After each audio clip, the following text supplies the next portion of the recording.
అంగన్వాడీల న్యాయమైన సమస్యల పరిష్కారం, వేతనాల పెంపుకై మార్చి 10వ తేదీన చలో విజయవాడ మహాధర్నా కార్యక్రమాలను చేపట్టనున్నట్లు, కార్యక్రమ జయప్రదానికై సిఐటియు తరపున సంపూర్ణమైన మద్దతును తెలియజేస్తున్నట్లు కందారపు మురళి ఓ ప్రకటనలో పేర్కొన్నారు.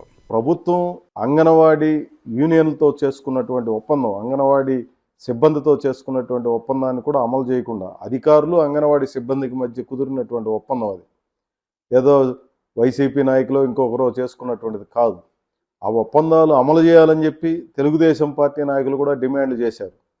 కానీ దురదృష్టం ఏంటంటే వీళ్ళు అధికారంలోకి వచ్చిన తర్వాత పూర్తిగా దాన్ని మర్చిపోయారు.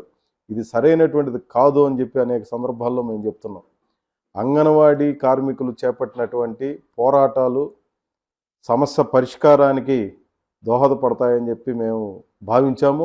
దానికి పూర్తి విరుద్ధమైనటువంటి పద్ధతిలో కూటమి ప్రభుత్వం ఈరోజు వ్యవహరిస్తూ ఉంది.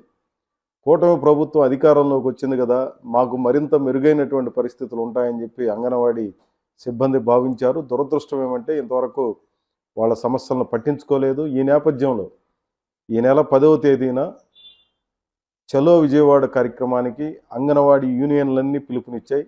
సిఐటియు, ఏఐటియుసి, ఐఎఫ్టియుకు సంబంధించిన అన్ని యూనియన్లు, ఈ రాష్ట్రంలో ఉన్నటువంటి ఈ 3 యూనియన్లే.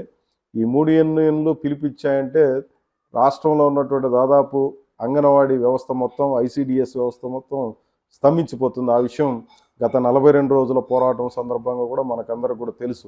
చంద్రబాబు గారి ప్రభుత్వం ఈ హామీల్ని అమలు చేయాలని చెప్పి కోరుతూ, అదే మాదిరి వేతనాలు పెంచాలని చెప్పి, ఇంకా చిన్న చిన్న విషయాలే ఇవన్నీ కూడా పరిష్కారం చేయాలని చెప్పి కోరుతూ అంగన్వాడీ సిబ్బంది చలో విజయవాడకు పిలుపునిచ్చారు. దాన్ని జయప్రదం చేయాలని చెప్పి ప్రజలు కూడా గతంలో ఏ రకంగానైతే అంగన్వాడీ పోరాటాలకు మద్దతునిచ్చారో అదే రకంగా ఇప్పుడు కూడా మద్దతునివ్వాలని సిఐటి తరఫున నేను అందరికీ విజ్ఞప్తి చేస్తున్నాను.